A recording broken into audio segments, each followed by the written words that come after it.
Hey everybody, do you live in a public infrastructure district? Is a PID worth living in? What is it and how will it benefit you? Let's talk about it and let's understand what it is and if it's something you should be concerned with. So everybody, my name's Justin with Justin Udy and Team Real Estate, and today we're talking about public infrastructure districts. Now, in 2021, they had essentially passed a bill, and that bill basically says we are going to create a PID, or a public infrastructure district, and this granted cities and counties the ability to create these public infrastructures for public use in order that it would be a benefit and an amenity to the public. Now, what they end up doing is through the public infrastructure, it allows them to finance, the city or the county to finance this for the developer. This is great for the developer because the developer doesn't essentially have to pay for it up front, but it's an amenity that has to be created.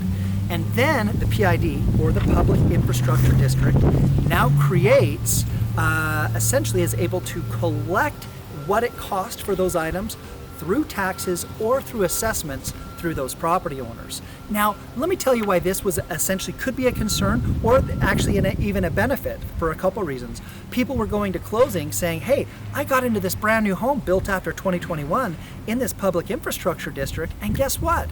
That property has an additional tax on the property. They had their normal tax of their property taxes, and then they had that public infrastructure district tax. And so they weren't aware of it. And so now all of a sudden there was this big concern of their monthly payment.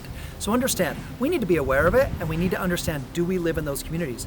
Every new construction project doesn't happen to be in a PID, a public infrastructure district. But also, not every project is required to.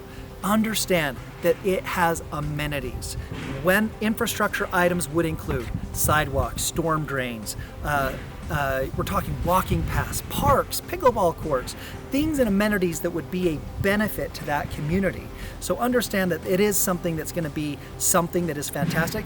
I don't want to compare it to a homeowners association, but think about it this. A homeowners association that has a fee of $100 a month that just has a gate fee versus one that's $1,000 a month with a pool, and it has walking paths, and it has, a community center. Like, the fees are different. So consider that in these public infrastructure districts, that after a home built in 2021, that you may live in an area or in purchasing a property, you would essentially just want to be aware of it. Now, if you're selling your property, there is a section of your seller's disclosures that gives you the ability to disclose that so buyers aren't surprised.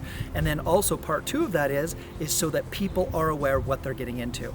I think it's a great amenity. I think it provides an ability to give items for the public, which are fantastic when a developer maybe would never even consider doing that. I think it also helps with kind of how we have a lack of housing, where it allows a developer to want to continue to build, where sometimes the city requirements may be too stringent, and they're like, I just can't do this project because I can't fulfill the city's requirements. So that collaborative approach, I think, is a positive approach in the right direction.